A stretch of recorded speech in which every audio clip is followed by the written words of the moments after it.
चांदनी रात के पुरस्कूना जाले में शहर की गलियां खामोश थीं। कलह के अंदर पहरेदारों की ड्यूटियां लगी थीं। दरबार बंद हो चुका था, सिपाही आराम कर रहे थे, मगर सुल्तान महमूद गजनवी जाग रहे थे। इनके दिल में एक बेचैनी सी थी। वह अक्सर रातों को साधाल बास में, कभी दरवेशावर कभी आम सिपाही के भेस में शहर का चक्कर लगाते ता कहा पनीर आया के हालात को अपनी आंखों से देख सकें। इस रात भयानों ने दरवेश काल बास पहना, चेहरे पर एक मामूली पड़ाल पीटा, हाथ में असालिया और चंद वफादार पहरेदारों के साथ खामोशी से कले से निकले। गजनी की गलियां सुनसान थीं, सर्द हवा चल रही थी। वो कभी बाजार के करीब जाते, कभी मस्जिद के दरवाजे पर, कभी किसी फकीर से हाल पूछते। इनका मकसद यही होता खैर आया खुश है या कोई किसी के जुल्म का शिकार तो नहीं। चलते चलते वह शहर के एक गरीब महल्ले में पहुंचे। वहां छोटे छोटे मकान थे, कुछ जून पड़ियां, कुछ मट्टी के घर। अचानक एक घर के अंदर से किसी औरत के रोने की आवाज आई। आवाज में दर्द, गमावर शिकवा भरा हुआ था। सुल्तान महमूद ने कदम रोका, थोड़ी देर सुना, फिर कर यब गए। अंदर से एक औरत रो रही थी और कह रही थी, ए अल्लाह, कहाँ है वो सुल्तान जिसे आदिल कहा जाता है? कहाँ है वो जिसके इंसाफ के चर्चे हैं? अगर वो वाकई आदिल होता तो आज मैं यूं रोती न बैठी होती। सुल्तान के दिल पर ये अल्फाज तीर की तरह लगे। उन्होंने दरवाजे पर दस्तक दी। अंदर से एक कमजोर बूढ़ी आवाज आई, कौन है? रात गए दरवाजा क्यों खटखटा रहा है? सुल्तान ने कहा, अम्मा, एक मुसाफिर हूं, तुम्हारे रोने की आवाज ने मुझे रोक लिया। बताओ क्या गम है तुम्हें? औरत ने दरवाजा थोड़ा सा खोला। अंदर एक मामूली सा कमरा था। मिट्टी का फर्श, एक चिराग जल रहा था, पास ही एक बच्चा सो रहा था। औरत के चेहरे पर फाकों के आसार थे। उसने कहा, बेटा, मेरा शोहरा एक ताजर के पास मजदूर था। कई महीने मेहनत की, मगर जब मजदूरी मांगी तो उस ताजर ने उल्टा झूठा इल्जाम लगा कर मेरे शोहर को कैद करवा दिया। मैं कई दिनों से काजी और दारूह के पास जाती हूँ, मगर कोई मेरी बात नहीं सुनता। सब अमीर का साथ देते हैं, हम गरीबों के लिए कोई इंसाफ नहीं। सुल्तान खामोशी से सुनता रहा, फिर नरमी से बोला, अम्मा, फिक्र न करो, कल सुबह दरबार में आना, तुम्हें इंसाफ जरूर मिलेगा। औरत ने कहा, बेटा, मैं इस बूढ़ी हालत में दरबार कैसे जाऊं? वहां कौन मेरी सुनेगा? सुल्तान ने मुस्कुरा कर कहा, तुम्हें खुद बादशाह सुनेंगे, वादा करता हूं। यह कहकर सुल्तान वापस किले लौट आया। सुबह हुई, दरबार लगा। वज़रा, अमरा, काजी अल कज़ा और सफा सालार सब अपनी अपनी जगहों पर मौजूद थे। सुल्तान महमूद गजनवी शाह हेल बास में तख्त पर जलो हाफरूज थे। दरबार की फ़ज़ा में राबो जलाल था। मुकद्दमात पेश किए जा रहे थे।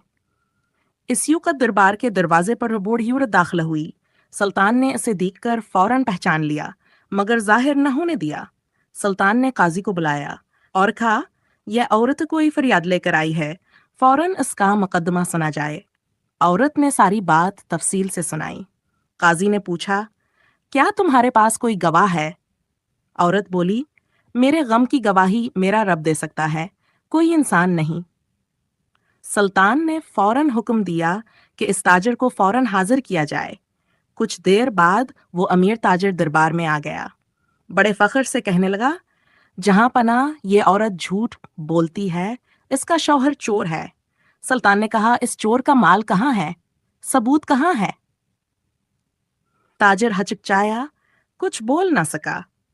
सुल्तान ने पहरेदारों को हुक्म दिया कि कैद खाने से इस औरत का शौहर लाया जाए।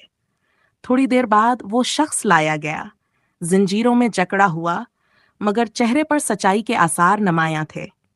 सुल्तान ने पूछा, क्या तूने ताजर का माल चुराया? इसने सर झुकाकर कहा, नहीं मेरे बादशाह, मैंने इसके लिए दिन रात मेहनत की, मगर जब मजदूरी मांगी तो उसने इल्जाम लगा दिया। सुल्तान ने फौरन तहकीक का हुक्म दिया। चंद सिपाहियों ने बाजार जाकर ताजर के घर और गोदाम की तलाशी ली। वहां से इस मजदूर के लिखे हुए खाते और मजदूरी के निशान मिल गए। जब ये सबूत आए तो ताजर की हकीकत सब पर वाज़ेह हो गई। सुल्तान ने काजी से कहा, काजी साहब, जब ये औरत तुम्हारे पास गई थी तो तुमने इंसाफ क्यों न किया? काजी शर्मिंदा होकर खामोश हो गया। سلطان نے فرمایا، اگر تم نے عدل سے کام لیا ہوتا تو مجھے رات کے وقت گلیوں میں پھرنے کی ضرورت نہ پڑتی۔ ایک حاکم کا فرض ہے کہ رعایا کو انصاف دروازے پر ملے، دربار میں آ کر فریاد نہ کرنی پڑے۔ پھر سلطان نے حکم دیا کہ تاجر سے مزدور کی مزدور ریدگنی کر کے ادا کی جائے اور اس تاجر کو جھوٹ بولنے کے جرم میں قید کیا جائے۔ قاضی کو بحثر زنشی کی گئی کہ آئندہ کسی معاملے میں امیر و غریب کے درمیان فرق نہ کیا ہے۔ بوڑھی عورت کی آنکھوں میں آنسو آ گئے، مگر ابوہا آنسو خوشی ہے۔ اس نے ہاتھ اٹھا کر دعا دی، اللہ تمہیں سلامت رکھے، تمسچے سلطان ہو، تمہارے عدل سے اللہ کیزمی نوشن۔ سلطان کے چہرے پر مسکراہٹ تھی، مگر دل میں نرمی اور عاجزی۔ وہ جانتا تھا کہ حکومت تلوار سے نہیں بلکہ انصاف سے قائم رہتی ہے۔ اس نے دربار کے تمام اہلکاروں سے کہا، یاد رکھو، اگر کسی رعایا پر ظلم ہوا تو اس کا ذمہ دار صرف ظالم نہیں بلکہ وہ قاضی، وہ داروغہ اور وہ بادشاہ بھی ہے جو ظلم روک نہیں سکا۔ یہ کہہ کر سلطان نے عورت کو مالی مدد دی اور اس کے شوہر کو باعزت طور پر رہا کیا۔ اس کے بعد اس نے ایک نیا فرمان جاری کیا کہ غزنی کے ہر علاقے میں دارالعدل قائم کیا جائے جہاں غریب آیا براہ راست پر شکایت درج کرا سکے۔ اخلاقی سبقی واقعہ سلطان محمود غزنوی کے انصاف، دردمندی اور رایا سے محبت کی روشن مثال ہے۔ ایک بادشاہ کا اصل جاہو جلال تلوار یا خزانے میں نہیں بلکہ اس کے عدل و انصاف میں ہے۔